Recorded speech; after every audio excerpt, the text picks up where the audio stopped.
Okay, so not 5 minutes before we hopped in this meeting to record the episode, I was doing an intake with Maria.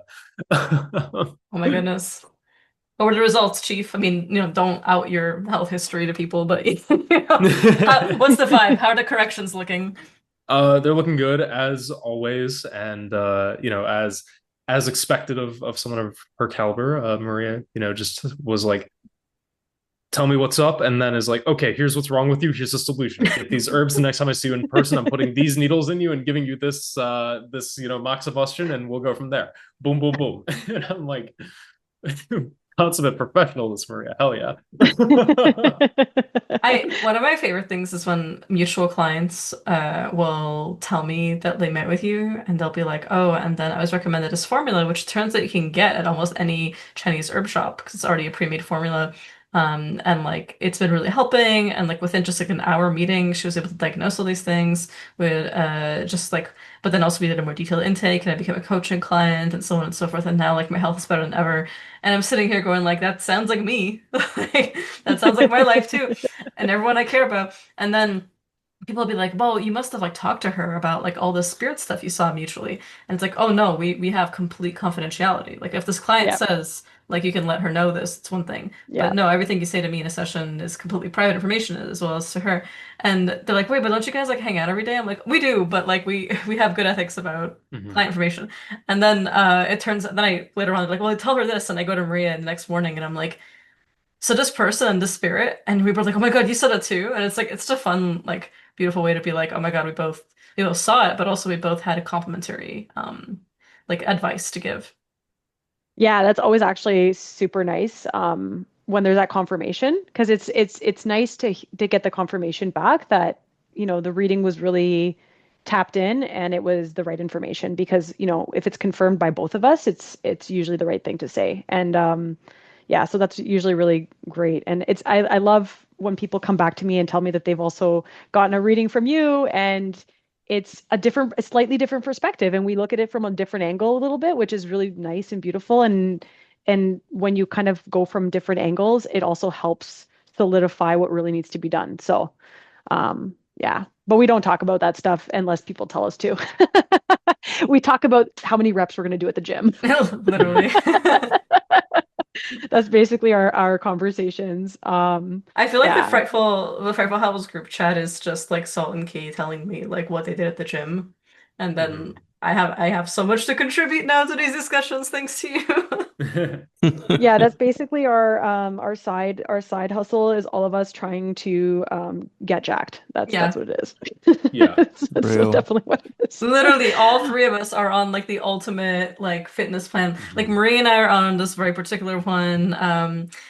Key is on a similar one from the same person, and then Salt made his own spreadsheet, being the astrologer that he is, of like macros, meal plans, like actual like reps. It's glorious. It's amazing.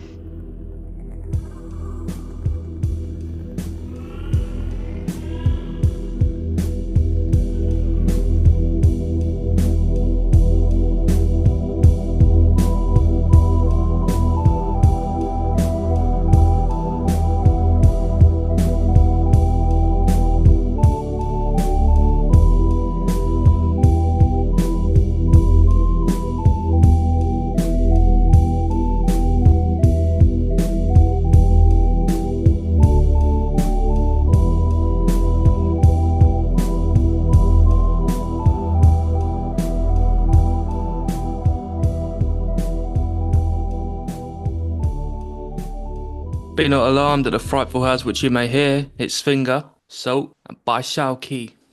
Yo. The white peony himself. Mhm. Tell us about this herb. Why is it the bee? Well, it's an amazing herb. It nourishes blood.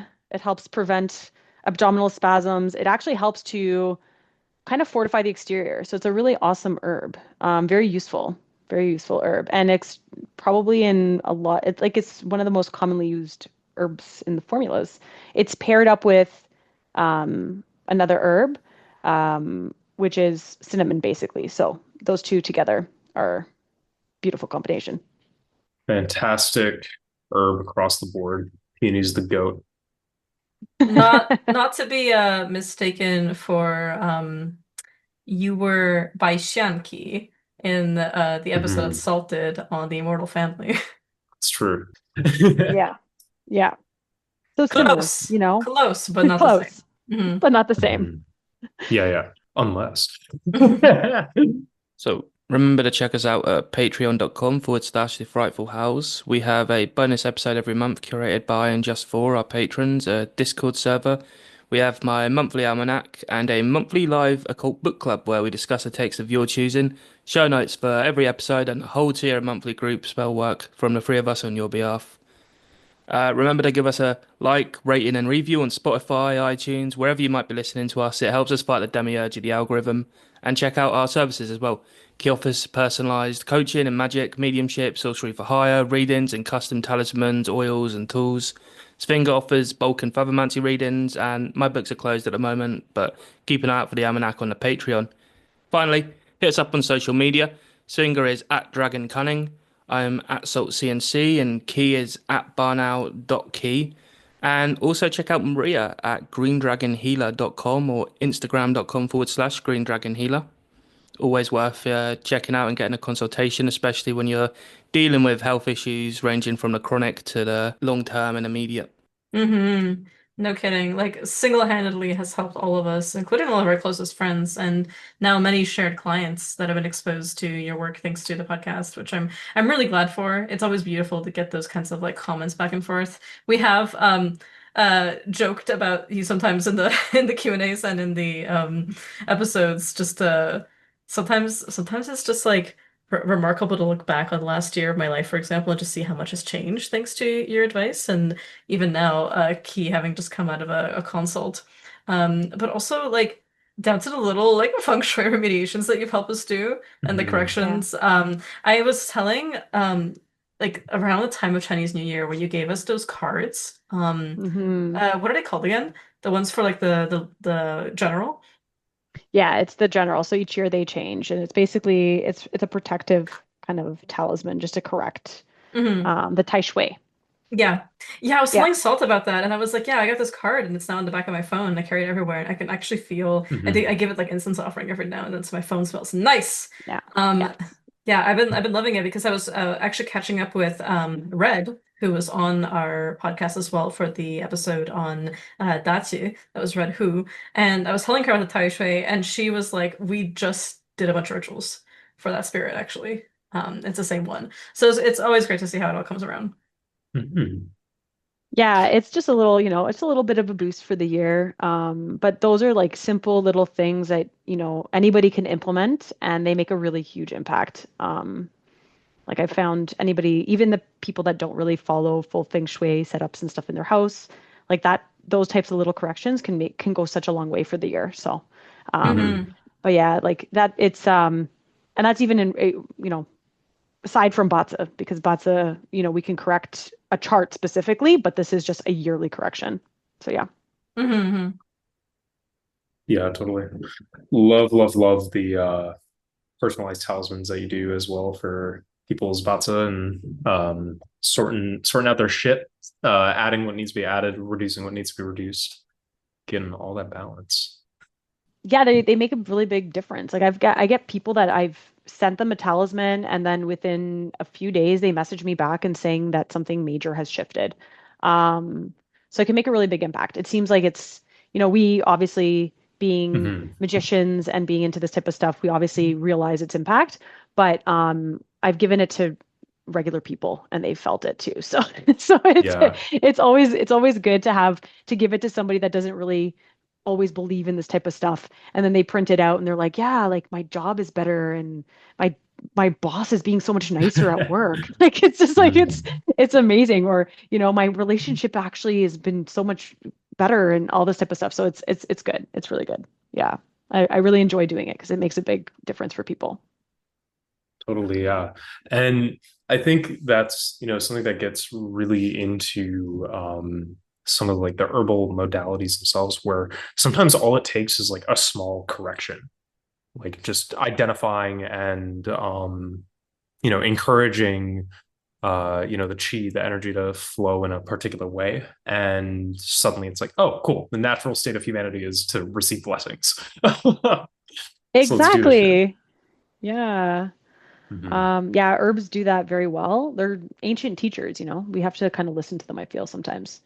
Hmm. Um, yeah, I guess as on a side note, I'm an herbalist first and foremost, I guess you would say. I learned Batsa because I wanted to be able to make a bigger impact for people's lives, and I learned it to understand um, kind of patterns in people's health.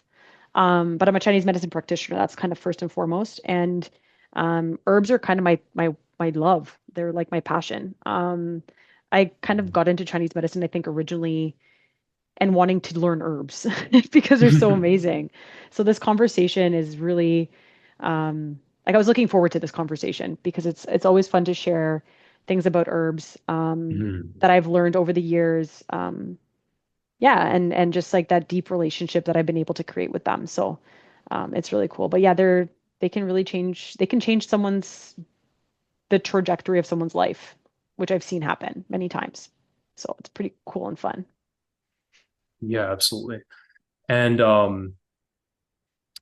for the people listening along, go check out our episode 45, Batsa with Maria, maybe before continuing along with this one, but just for kind of those who haven't heard about it and to go into a little bit of a depth with it, if you're comfortable getting into it, like learning herbs. I know you'd spoken about like TCM as like a highly codified system, but also some of your own background with that and kind of the own lineages that you trained with.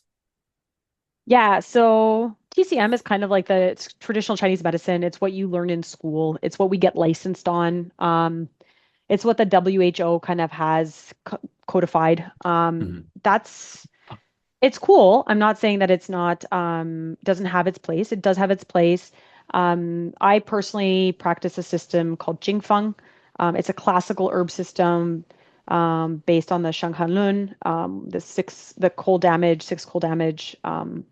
It's a little bit of a different approach. The materia medica we work with is kind of like a condensed one. Like we'd have like probably a couple hundred herbs that we work with on a regular, consistent basis.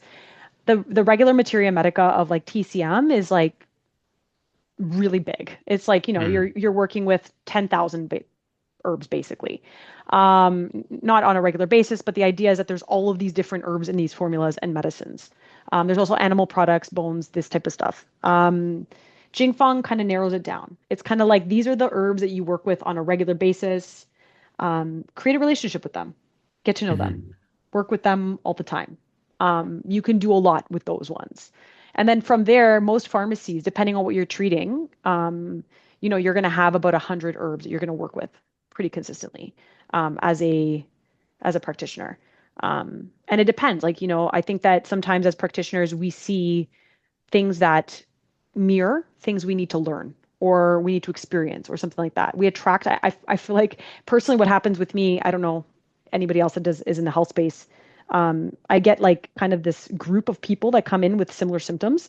And then after I've been able to kind of resolve these things, I move on. And then there's like a different type of thing that comes in. It Mhm. seems to be kind of like in these clusters, which is interesting. It's because I'm learning stuff as well as I go along, right? Each person brings a different story, a different interaction, and the herbs will interact with the person differently based on their constitution and based on who they are, right? So yeah, Mhm.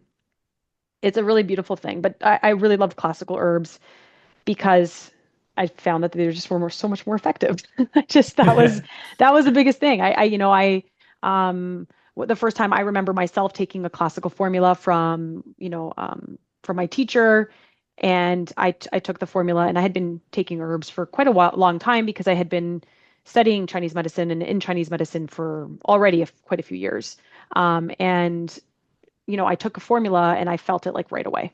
It was like Mhm. it was within a couple of times I took it, my body was just like, whoa, I need this.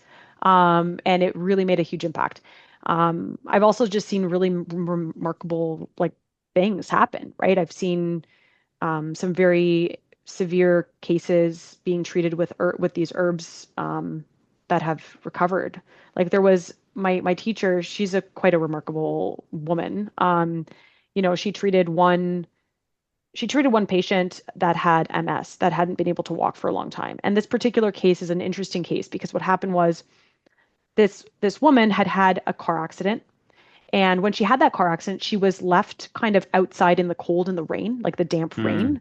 for a while before the emergency services arrived. And what happened was after this, got like paralyzed. She got like an MS basically, and she couldn't walk. And nobody could figure out what was going on with her. They just said, "Oh, she has MS, and this is just the situation." And they were giving her obviously Western drugs and stuff like that. And she had heard about the clinic that my teacher was running. She was like on an international kind of conference, and they brought her in, and she identified that she's got this damp pattern, right? That's stuck in her exterior, and she treated her with a couple of packs of herbs, and the woman was able to get up again. It was the most. And then when I hear this, it's like, oh my God, like this is the real deal, right? Like, yeah. So Jing Fang. That's what I have to say. Just No, Jing it's Fang. beautiful. Yeah. Um yeah, it's a really beautiful system. If you like Mhm. herbs. Yeah. And Chinese herbs are really cool anyways. They have like over 2000 years of use, right? Use cases, and there's case studies from so long ago, right? That they've been Mhm. working. These things haven't changed. We think, oh, today we're fighting things that are so different than in the past. Um, the flavor is slightly different, meaning the virus might be a little bit different or something like this, but a lot of the same things and the principles are the same. They don't haven't changed. And the herbs are still working. They're ancient teachers that we need to go back to and remind ourselves that, hey, they've been here long before us and they'll still be here long after we're gone. So let's listen to Mhm. the plants, right? Yeah, totally. And like, I think, in having that narrowed uh like herbal catalog almost, and even Mm, through practice and through experience, like figuring out what are the ones that work best with you and the patients that you're seeing, and what are the yeah. the formulas that click, really gets at the beautiful thing that you're already identifying, which is like plants are spirits too. um, Yeah. Plants are things that can teach you, and you can teach them, and you can work together and build out acts and build out understandings of like how to innovate within tradition based on the teaching of the the spirits and the kind of the materia medica itself. Yeah. Well, that's why, sometimes I say this all the time because some people, you might have come in contact with a specific herb, whether you've taken it in some kind of small tincture or something like this, or interacted with it in some way, and you're like, oh, it didn't really do something, or I didn't feel it, or it was like a food level or food grade. Um, the person that is the practitioner that's working with the herbs, it's critical for them to have a relationship with them. Mm-hmm. They are spirits. They move through us as spirits do, right? And um, that relationship that is takes time to cultivate, right? It takes time for that trust to be built, especially with specific herbs that have toxicity, for example, like, working with certain types of herbs like aconite, futze.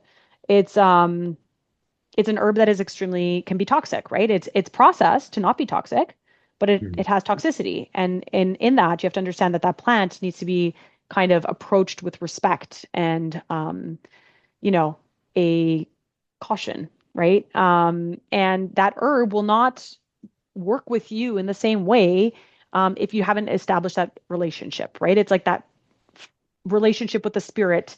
You're not going to go ask the spirit the first time you've met this spirit to go do something for you, right? Like it's just not what you Mm-hmm. do. You're going to establish a relationship. You're going to take time. You're going to give offerings. You're going to learn about the spirit, and that's exactly the same thing with herbs.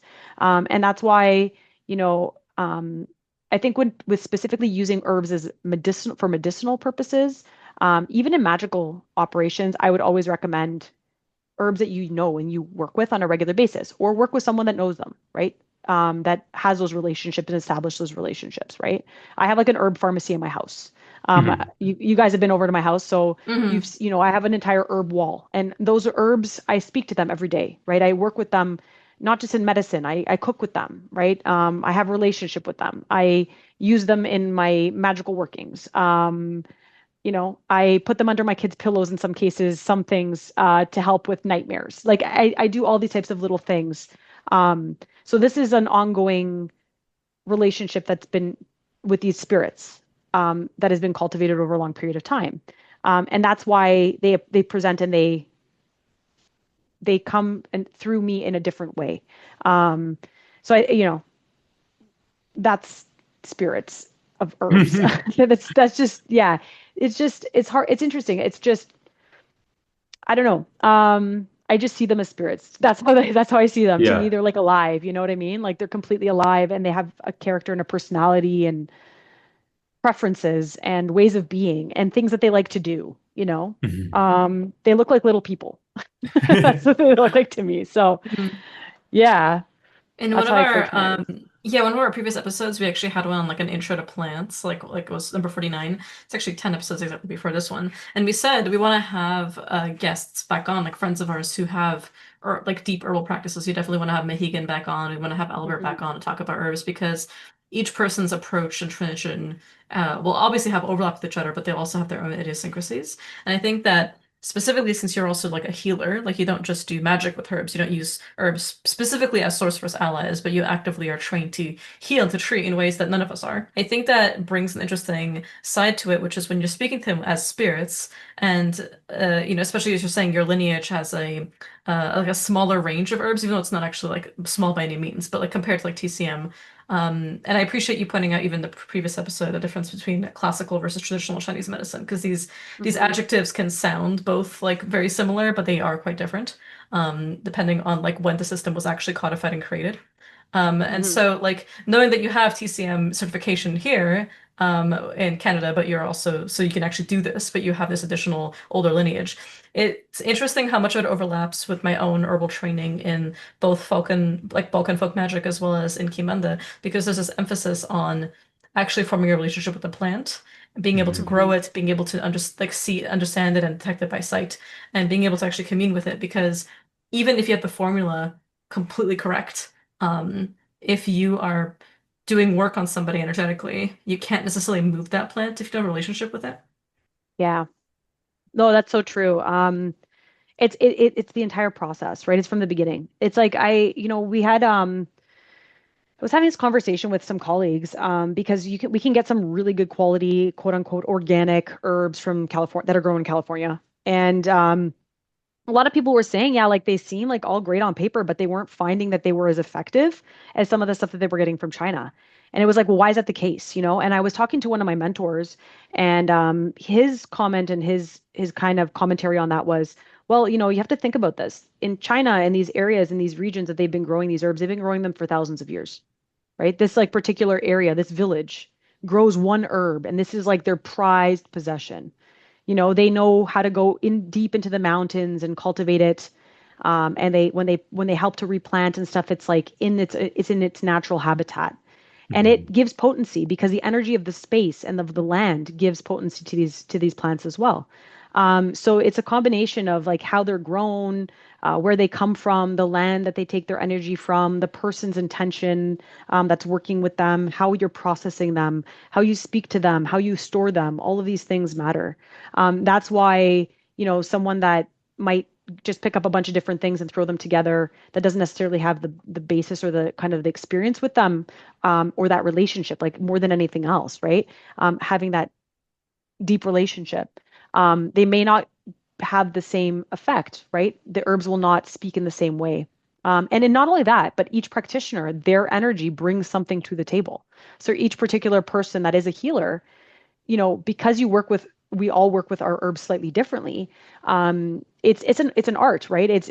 There is formulas, there's patterns that we see, but we might choose to do it um, a little bit differently, right? It might be a slightly different dosing. It might be we choose to use a slightly different herb and take a little bit of a different angle or different approach into the problem. Um, it's similar, like I would say it's similar. I do this similarly in acupuncture. There's so many different gates that you can enter from. It's the same thing with herbs, right? The idea is that each herb has a different frequency. Um, we understand the world around us to be frequencies. All of the things, all the physical environment that we interact with, it is everything vibrates with a different frequency. And herbs all have different frequencies. Those frequencies, their entire purpose is to go in and to rebalance, um, to correct some kind of imbalance that's there, a frequency imbalance, right? So they're vibrating in a specific way, and that's how they work. But they're alive. They go in and they're able to kind Mhm. of identify what's going on. And some of them are super smart and intelligent. Like some of them are, modulate. They are able to actually go in and they're able to actually, you know, fix the immune system. The immune system might be overactive in some cases, it might be underactive, and this herb is able to go in there and actually make it normal.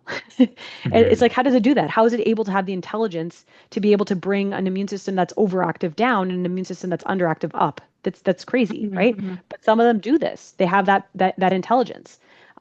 It's because they vibrate a specific frequency, and that frequency is being taken in that body in a specific way. Um, yeah, so you can work with them in so many different ways. I think that that's why, medicinally we can say, okay, we're ingesting an herb, we're taking it in, we're eating it, in a sense, or we've made an extraction, and that extraction now has a certain type of essence to it, and we're able to take it in. But even from a magical perspective, you can take these herbs that have these particular vibrations and use them together to infuse them in things, right? So, yeah, herbs are super cool. They're super cool, Mhm. right? Um, yeah.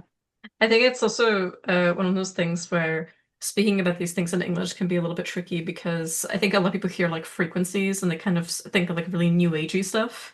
Or like, oh my God, the amount of times Salt and I have like talked about how much we lament our use of the term energy. Like I use it in readings sometimes. Like I'll be like, oh, the energy, and then like I just, oh, I Mhm. wish I could have had a better term for it because like I'm thinking like it's not always the best translation for like what we're trying to say. Yeah, we In can terms of say like chi. chi. Yeah, yeah, yeah. No, The chi that it yeah, yeah, has. yeah. Mhm. That's I the know. best word, I think. I know, but what I mean is like I wish that we had something like that Yeah. we could kind of use as a parallel because I feel like most other traditions do. My favorite is when you translate like from Chinese to English. And there was this Daoshi I was listening to, and it kept on bringing up like electromagnetic, and it was just like, Oh my God, yeah.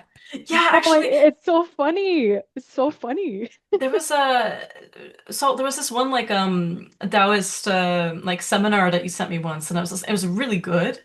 Like it was actually genuinely good, like material. But like some of the words that he was using, I think came across to my mind like super new agey. But that was literally just the best way he could explain a concept Mhm. that has its own codification. yeah, yeah. I mean, that's the thing, right? Like, it's just the semantics and like language issue, but then when you dive into it, it's just like, oh, this is deep enough that my head is spinning. I'm not Mhm. Yeah, equipped yeah. to know this just yet. Mm, The yeah, like I really liked as well, Maria, the emphasis on like when you were talking about the way that these herbs are grown and practiced and like the localization of it, it just made me Yeah. think of people like the ginseng hunters, like growing these Mm, 50-year-old mm, plants. And yeah. then it's the ginseng industry specifically is the one that kind of comes to my mind 'cause it's just insane. It's so cool. hmm It's so cool.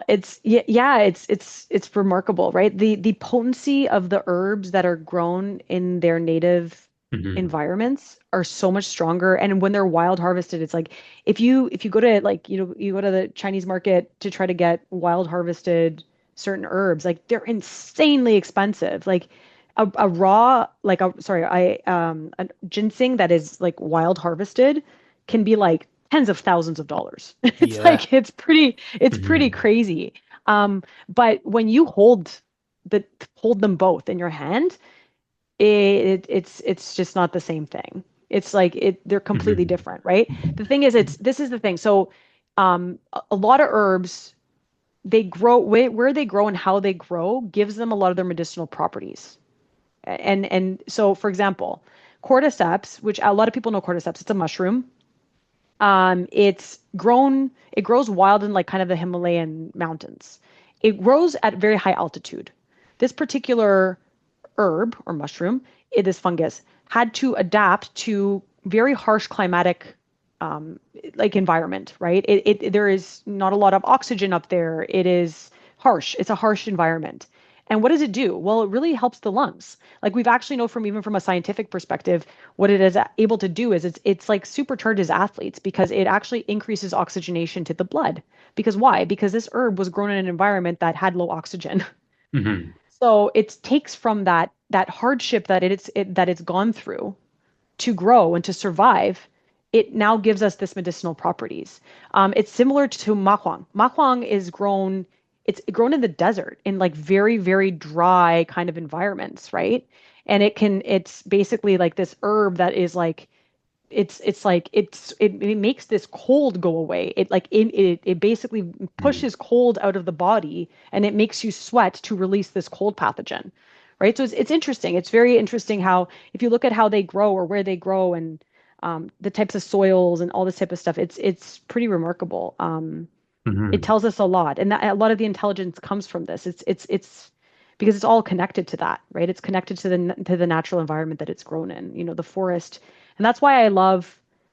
I personally I try to buy all my herbs from, you know, sources that have been growing these herbs for a very long time, right? You buy Hmm. quality stuff, and when you're able to get these quality kind of things, herbs from villages that have been there for thousands of years, and there's a difference. There's an energy about it, for sure. A cheat, a cheat. Achi.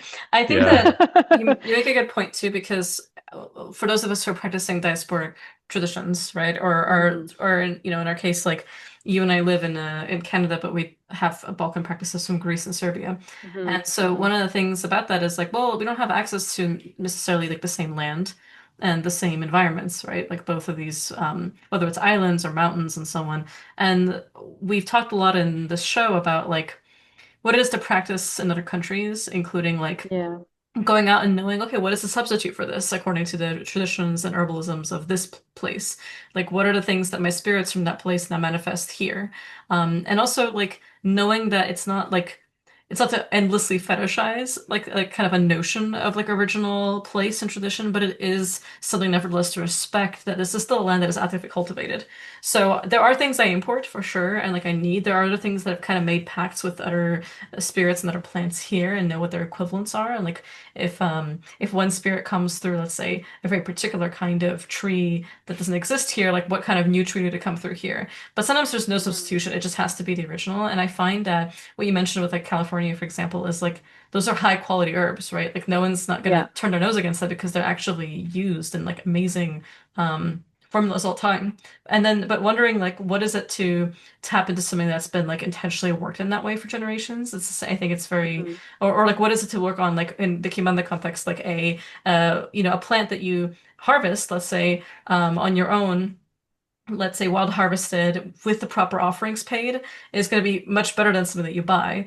But if you unless you're getting it from a terreiro, but they've been growing it for decades, right? In which case Hmm. it's Yeah. felt all the offerings and it's been sung to and so on and so forth, right? So like ultimately it's really I what I love about your point is that it's not about like privileging this notion of like, oh, things are better in this country compared to here, like, or the soil quality is just that much more elite. Like Mhm. it's not really about that. It's about the relationships. And there's no Mhm. reason you can't yourself form those relationships. It's just a matter of making sure that you are you also notice sometimes the relationship is in you and that plant, and for in other cases it's the relationship between generations of people in that plant. And Hmm. so it's about plugging yourself into that particular understanding as opposed to kind of needlessly reifying some like abstract concept of like, well, because it's from this culture, it's therefore better. Yeah, no, it's so complex, right? Because there's a delicate balance between wanting to have this kind of purity in a sense of like saying like they're supposed to be in a specific area, they've grown under these conditions, all this kind of stuff. But then there's also like access, right? Like we don't always have access to everything. And what do we do? Like we're not going to just stop, practicing. We're not going to just stop doing what we need to do, right? So Exactly, yeah.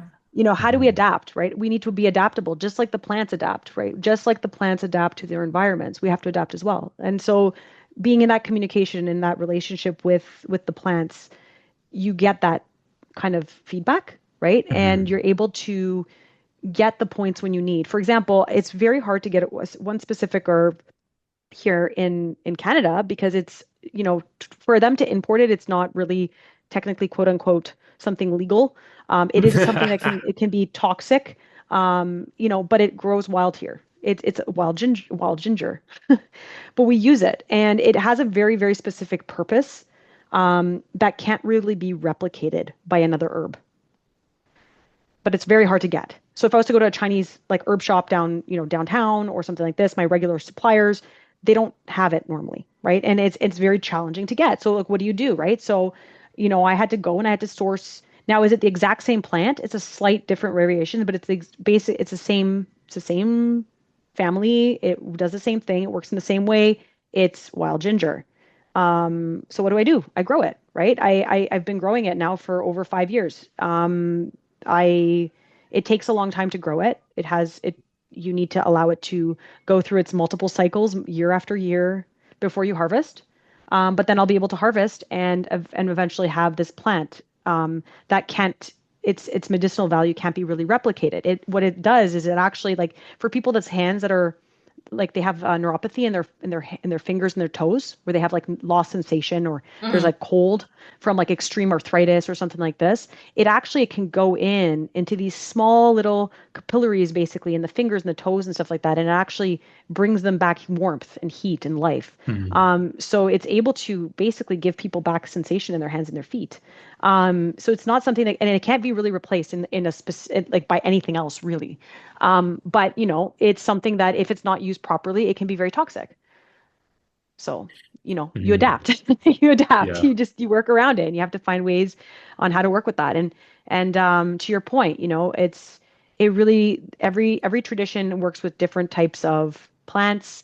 I think as practitioners, whether you're practicing medicine or whether you're practicing magic, and you're working with plants and you're working with herbs, it's important to have a relationship with local plants and herbs as well. And the more you are able to do that as well, you can adapt, you can shift things, you can work with the medicine in different ways, right? And they start to speak to you, and that's very powerful as well. So it's a very complex thing. It's a combination of wanting to have all this purity in place, but also making things work and adapting and being able to kind of work with what we have. That's also very important. So. Yeah, like really being able to understand things in context is so important. Like with any herbs, be it for medicine or magic, but like just seeing, like, here we have all these formulas, or I love a correspondence list, but it's easy to lose sight of like what is going to be the best thing to remove an obstacle in someone's life. Is it, the herb that I found dried in like the back shelf of Botanica, or is it the thing that I found outside of that Botanica on the sidewalk that's busted through like tree roots and cracks and things like that? So kind of the same deal with just understanding the life and nature and what that plant is doing, enough to be able to say this recipe's cool, but this will work better. Is how to thrive. Yeah, I think that to that as well, like it's also sometimes, how they work together, and being able to identify how they work together. What I love about classical Chinese herbalism or Chinese herbalism in general is that a lot of things are about formulations, and it's the formulations are because these herbs and this combination of things works really, really well to create these results. Like it's been kind of tested over time, right?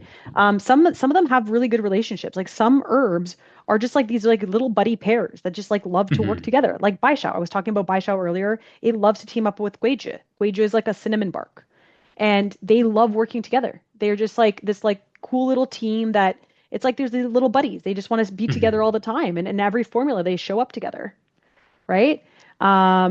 yeah, so it's just these are just like examples of like how they also have relationships with each other, right? Mhm. And it's like it's kind of like there's like a group of friends and you're going in there, you're gonna be like, hey, like I want to be your friends. Can I be your friend? And then they're Yeah. like, okay, well, maybe. Well, like let's get to know each other. And then you have to get to know them. And then as you get to know them better, they open up and then they're like, we're really good friends. Like we're always together. You want to hang out with us? And you're like, yeah, sure. What do you do? Oh, I love to do this. Okay, great. That's awesome. Like we could use Mhm. this, you know? But yeah, that's how I kind of see it, right? Like it's this like little Yeah, relationship, this little group that like hangs out together and you just kind of like want to go there and ask them questions and be like, hey, like, how do you do this? Like, you know, and totally. yeah, Like, that's the cool part. yeah, and like even on the flip side of that, knowing what plants just fucking hate each other, Oh yeah. and Some of either them to hate them.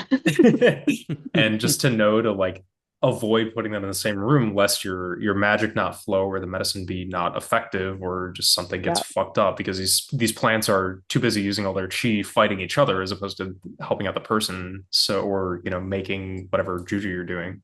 So like exactly. sometimes knowing as well, like, hey, put the plant that's able to make peace between all of the plants in there to get them to sort their shit out, and then we can move forward. Yeah, exactly. Actually, you're like dead on how Chinese formulas actually present themselves. So classically, when you read about formulas, they talk about this kind of like this emperor herb, right? So the emperor herb is like this herb that rules over, right? And then you Mhm. have the little helper herbs, and you have the harmonizers, right? Harmonizers are always appearing in formulas. Harmonizers, ginger is one of the classic ones. Like it's always showing up in formulas. It harmonizes the other herbs. It reduces toxicity slightly of the ones that are super toxic, and it helps the other ones balance out. So kind of like, it just goes in there and it's like, hey, I'm gonna just like make sure everything is vibing okay, and you guys are all working okay together. Even though you might be a little bit of fire, too fiery, we want to just bring it down a tiny bit, but it's okay. Yeah, another one is Hongzhao, right? Hongzhao is Chinese dates. Like they're also another harmonizer. They come in and they're like harmonizing. Um, you know, Licorice is another one. Like, so these are all like kind of these like herbs that just like want to hang out and want to balance things out. So, but that's like how Chinese formulas actually are formed. So that's really interesting you say that. Mhm. Yeah, there's always these kind of different roles that they all play. And then yeah, and I actually I like to store them kind of in that approach as well. So, I put the herbs that like to hang out together, kind of together, just they should Mhm. hang out together. And then the herbs that don't really want to hang out together, they're like at the opposite end. Like Yeah. they're just not connected to each other. So they don't really see each other, you know? And then you put other stuff in between. And then some herbs, like I said, they like to harmonize, so you can kind of put them in between and stuff. So, um, yeah, but Totally. Yeah. just like Like, medicine, we apply it. yeah, just getting things to be friends and like kind of the to the point of like materia storage and collection is like the as soon as these plants come out of the ground, they might not be alive in the same way as they were before, but they're still very much those spirits. Like they're still Hmm. indwelling within them. So knowing what you're doing and just keeping everything in order is always good, lest they nullify themselves on your shelf just by being by the guy who nullifies other plants, or something like this. Gotta keep that herbal feng shui unlock and that. hmm Yeah, I think so much Always. of this discussion as well is it's really important to know that like while individual traditions will have their own understandings, there's a lot of overlap in the kind of actual phytochemistry and the way these plants behave Mhm. around each other when it comes to herbal conflicts. And that applies to magic too. So if you're not an herbalist or you're not somebody who does necessarily healing with herbs, it's still important to know this information because adding two herbs that, let's say in a formula would contradict each other, they're still going to contradict each other in magic unless you have something Yeah. more powerful that can like either force them to obey each other under like a greater kind of purpose or will remedy some of that conflict through a stabilizer in the middle. But that's why like adding a bunch of herbs that you see on a list that say, let's say, oh, well, these are all love herbs, I should all put them in my love spell. Not necessarily because sometimes they can conflict and like, okay, now the person you're doing the love spell on, or you're doing, let's say, a lover drawing spell, there'll be tension and conflict that could actually cause erratic emotions or like a failed start to the ritual itself. So I'd actually love to maybe hear your thoughts on this from like a Western kind of herbalist perspective as well, just because I feel like that's often gets overlooked that this very same concept is hugely a part of the Arabic inheritance of both astrology and herbalism in the West. Yeah, definitely. Like the concepts of antipathy and sympathy are really ingrained, especially within like the Galenic school. I'm not as well educated on like the Paracelsian approach, but like when we're talking about Galenic and also like, Unani medicine, those concepts of like plants having antipathies and like contrarian virtues that compete with one another or potentially disable one another. And it's also like um I think, Maria's gonna be a lot more well versed on this in her context than I am in like the Galenic approach, but like the way certain herbs interact with someone based on their constitution as well, I think is something like, Hmm. you can have someone whose constitution isn't going to necessarily mesh well with the herb, even though we'd normally give that herb to address a certain illness. And that I Yeah. think is something like that's where that medical training, that knowledge that Maria's developed or like practitioners of herbalism have developed over a long period of testing and research and training really comes into play. And I think that's one of the things that distinguishes like people like myself who are more in the layman category and like people who are really well fully trained on this stuff. Yeah, well, it's what you to your point there. It's yeah, each person will have a different type of constitution, you would say, right? So you have different temperature, different interactions in their physical body and everything like this. And yes, in some cases, a particular herb might be used for a specific pattern, but it doesn't mesh well with that particular person. And then you have to kind of get something else. Again, like I said, it was like take a different approach, like take a different gate in, to try to work with them. And I would say that this is true with working from a magical perspective as well. Any type of working that you do, depending on who you are as the magician, as the person doing the working, your energy comes to the table, and you're going to animate those particular plants in a specific way. And so by your energy alone, it's going to interact with that. So you have to kind of pick things that also work with you, right? It's like even when you're doing workings for another person, right? So then if you're doing the working for another person, there's like an entire complexity to that. Like you have to think about who that person specifically is and how they may interact with the environment around them. And then you would pick specific plants that would complement them in a specific way, right? To Hmm. enhance certain things or bring down certain things. This is all just, this is the art part of it. This is the part that is developed after you understand the theory and you've gone through the time to kind of learn about each individual herb and learn about how they interact with each other and learn about the formulas, learn about the classics, read a ton of case studies, do tons and tons and tons of hours of study. After that, it's like when you start to actually treat or when you start to actually do workings for people or for yourself, like magical workings, you start to kind of hone in on these skills of like how it actually feels to work with that specific plant. And each one is a little bit different because you are different. The plant is going to be interacting with you differently too. It gives you a different part of itself in a sense.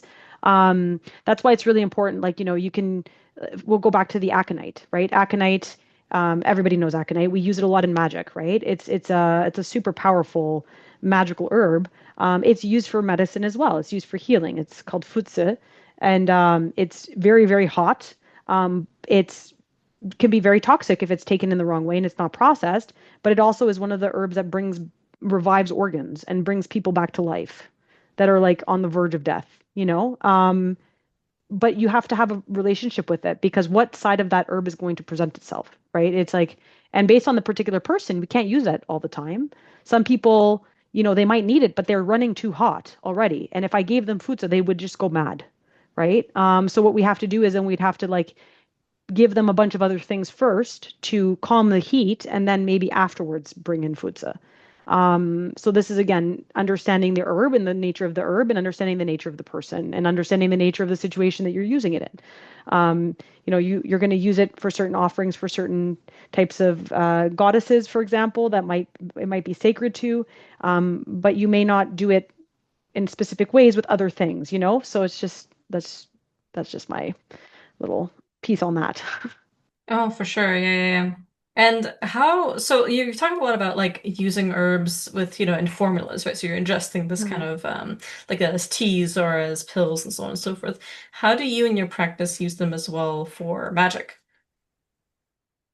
Similarly, actually. I use them very similarly. I make herbal washes for things, for items to empower items. Similarly, like I would make a formula for a person.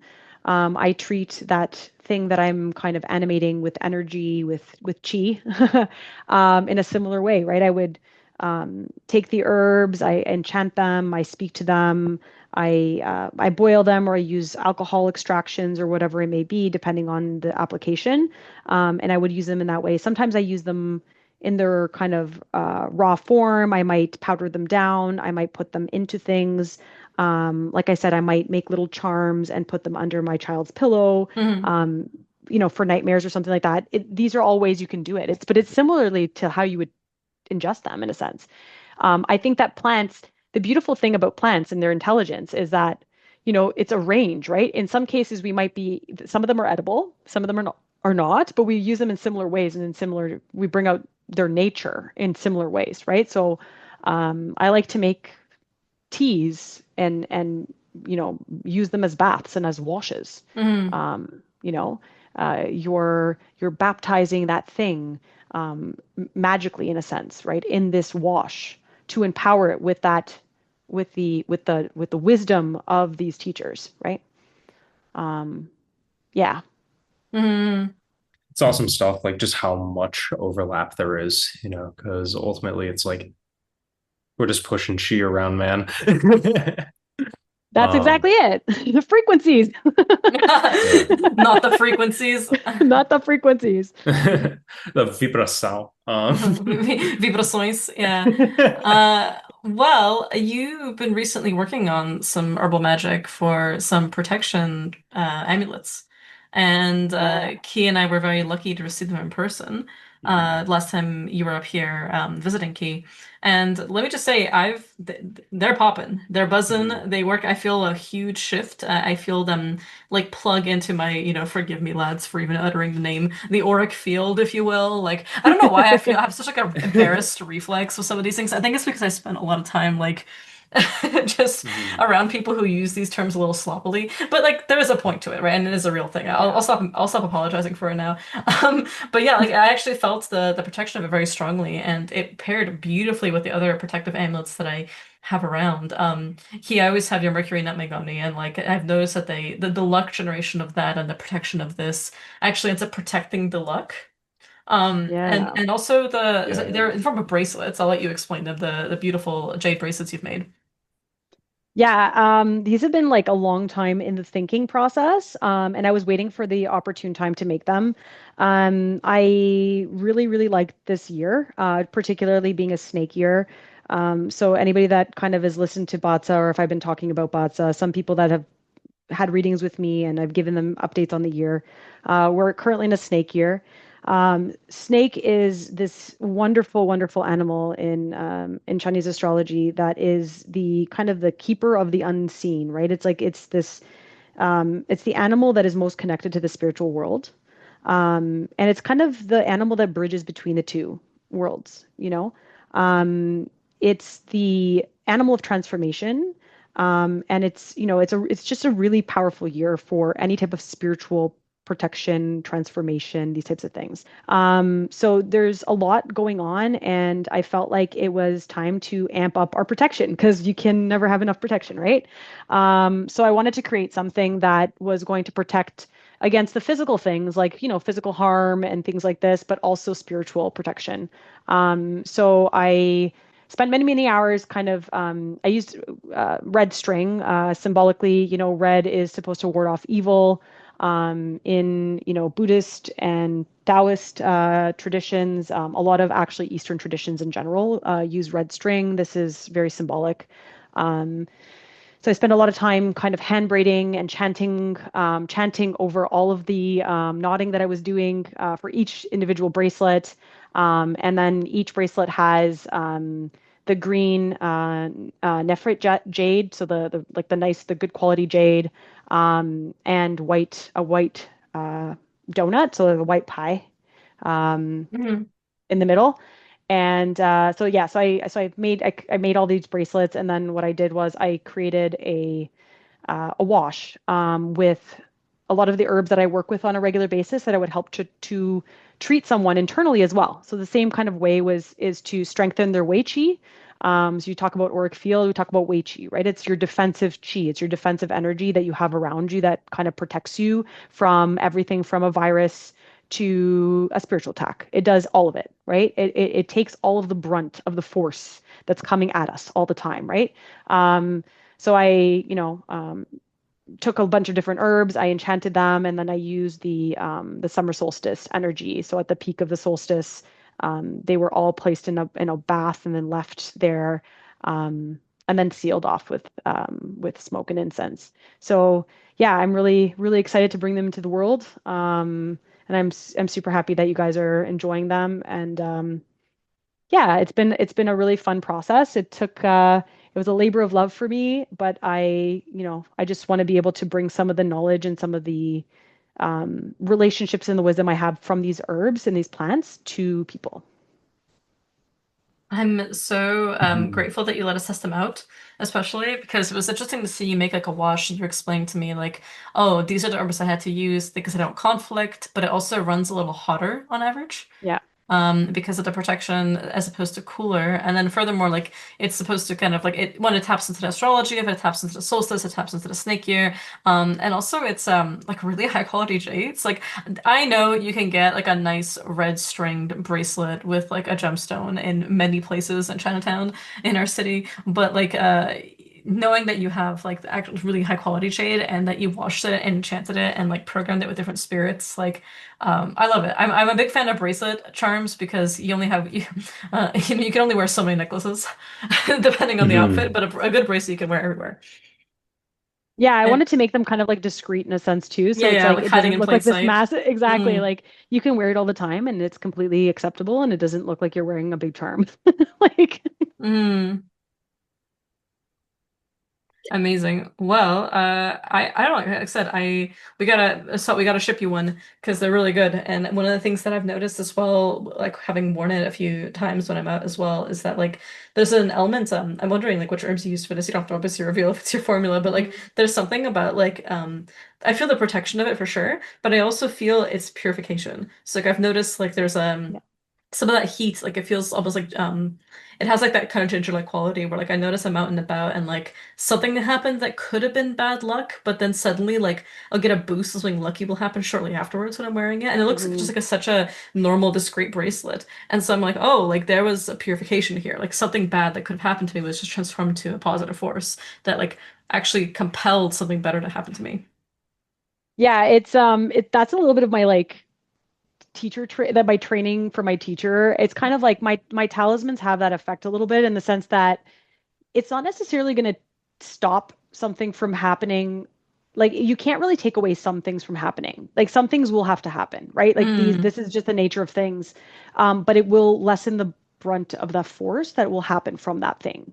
You know what I mean? So you can take and extract the good lessons from it versus it crippling you. So the idea is that we're able to, um, shift our perspective and be able to extract the good things from whatever's just occurred versus it causing too much damage.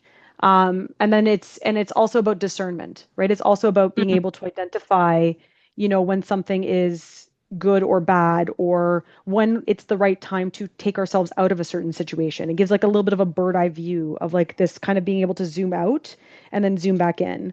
And that's a combination of the different stones that I was working with, and also the herbs themselves that are giving this. I did infuse with a lot of kind of this fire energy. Snake is a fire sign. Summer solstice bringing in that energy from, using the timing, but also some of the herbs themselves are this. But the idea is to burn away that which no longer serves us, and to protect us on our path, right? And help to protect our spiritual path to our truth. That's the biggest thing. I love it. It It's brings you, perfect. Yeah, it brings you into alignment with better things, and it also protects you from making the shitty choices that prevents you from having good things in your life. That's what a great thing for a discreet and very pretty, very fashionable, might I add, jade bracelet. So I love that. I love discreet magic. I love things you can wear when you're out and about, especially for those of us who live in cultures where like you can't really like in a socially safe way wear like a super occult looking amulet. Like you need something a bit more discreet. Yeah, the magic will certainly speak for itself and quite loudly on its own, might I add. Hmm. Hmm. In the wise words of Maria, herbs are cool, man. I know herbs are cool. Yeah, I like to have fun Or, with it too, you know. We're so serious all the time, and I'm just like, let's have some fun with them. Um, mhm. but that's how I approach my spiritual work too. Mhm. Oh man, I So love it. I love the herbal traditions, especially the places I've encountered them. They're so not serious until they're so serious, and then they're able to go back to being so not serious, you know? Hmm. It's a good balance. Gotta gotta have that to deal with those spirits of the forest. The forest takes you in some magical places, some Mhm. some interesting routes, right? Hmm. Yeah. I thought you Yeah. were just gonna say the forest takes you, period. Well, that too. That too. It is in control when you enter. So approach with caution and with respect.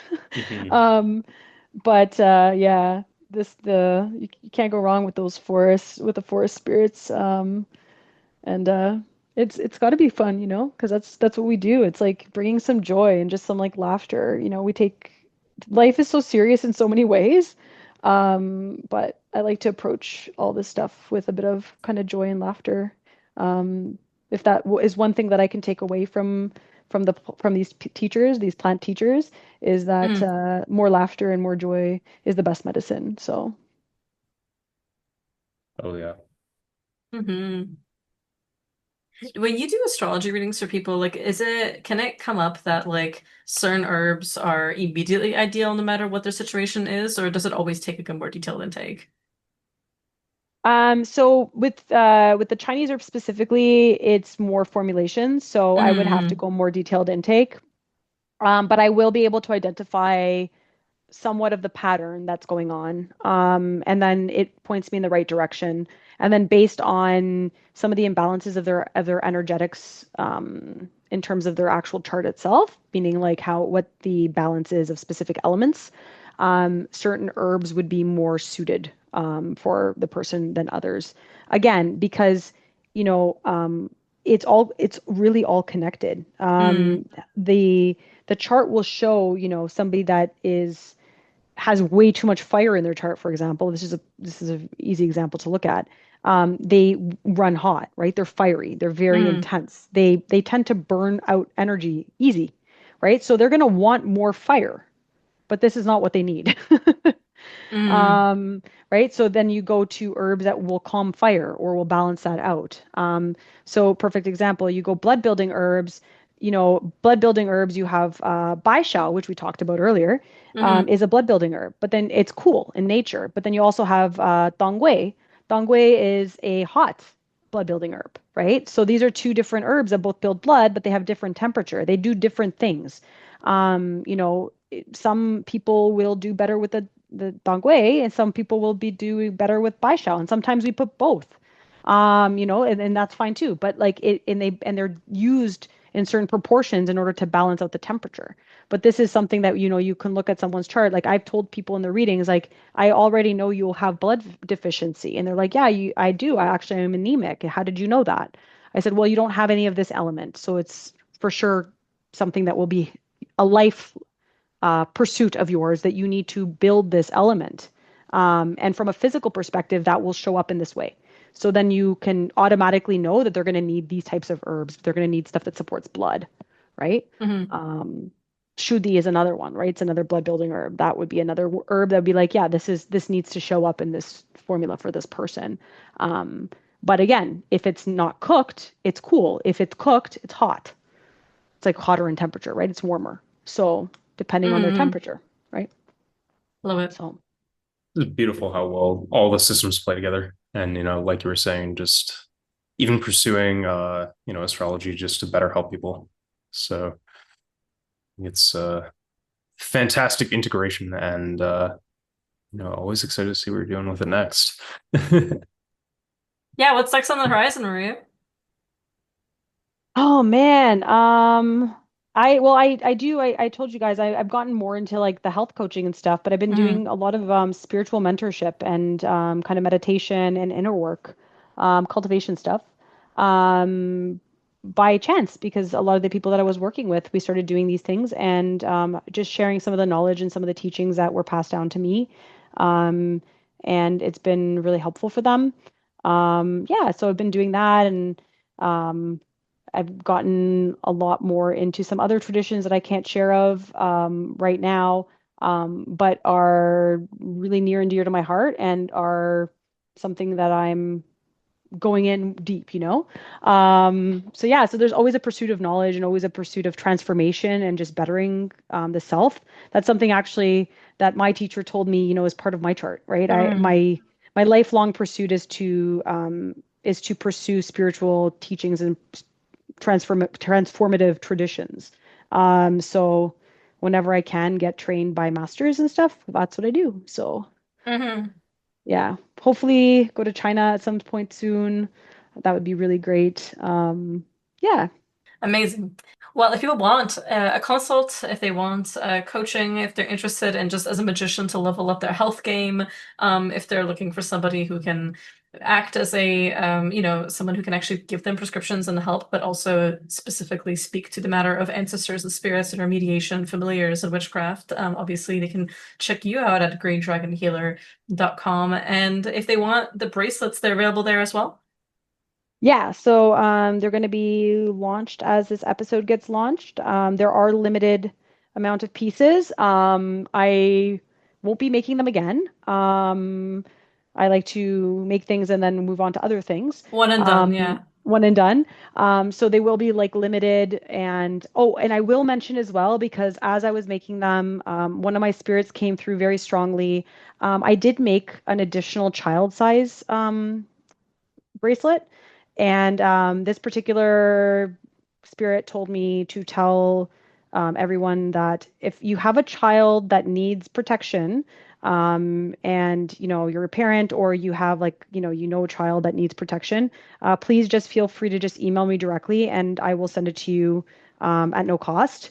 Yeah, it was very clear that some child out there needs this bracelet. So yeah, so that's just something that I've done as well. Other than that, there are, like I said, they are limited.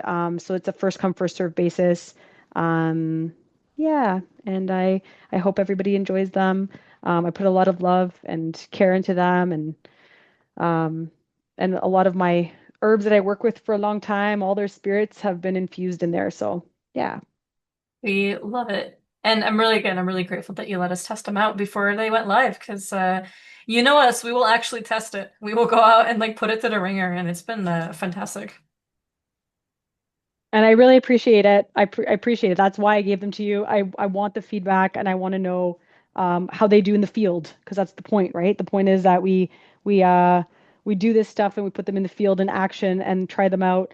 My kids are also testers. We test. I think you guys have given my kids a bunch of different things to test, and my oldest one tells us, "Yeah, this is awesome, and I like to carry it around, and it does this." And it's like, "Yes, we hit it on Yes, the mark." worked. Keys, Charms Against the Dead. Yeah. That one had quite the effect on your Mhm. daughter.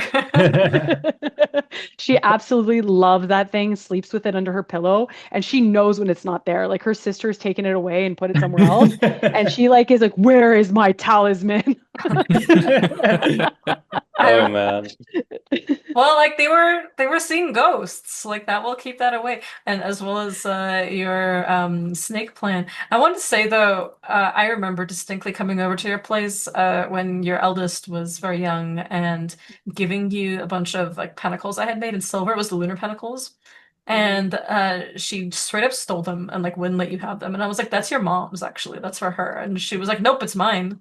So Oh man, she was the first one. She came in and she's like checking out. She's like, "What are you making, mommy?" And I'm Hmm. like, "Oh, I'm making this." She's like, "Oh, interesting. Can I see them? Let me try them. Can I touch them?" Like, she's like, she's very curious. But I like to. It's if they're gonna feel it, they there's something there. I've Mhm. hit the mark. So yeah, but it's kind of funny. They're my kids are little guinea pigs of testing all the wonderful stuff out. Amazing. Oh yeah. Well, thank you so much. I fucking am so glad that you're back on for another episode, and I hope folks are, whether they want the bracelet or whether they just want to get a consult, that they check you out because your work is second to none. And has, again, all three of us can deeply vouch for how Mhm. much you've actually really benefited our health and our practices, and got us really thinking about. I mean, it's so easy to just be in the wizard tower and being like, I'm good as long as I got my juju going.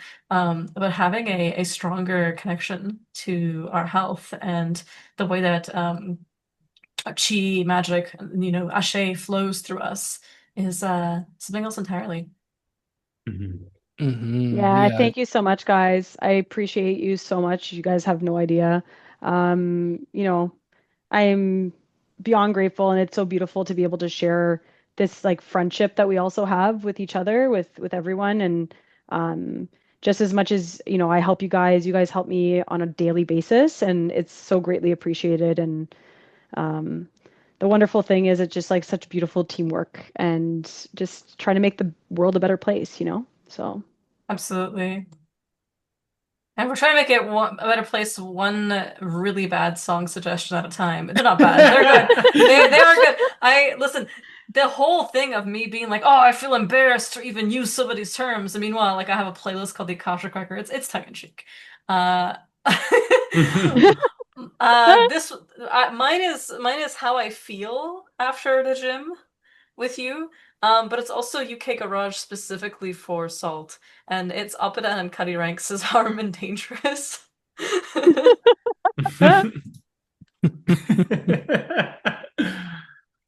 Oh man, so good. Um, love saving the world one smooth transition at a time. Mhm. Facts.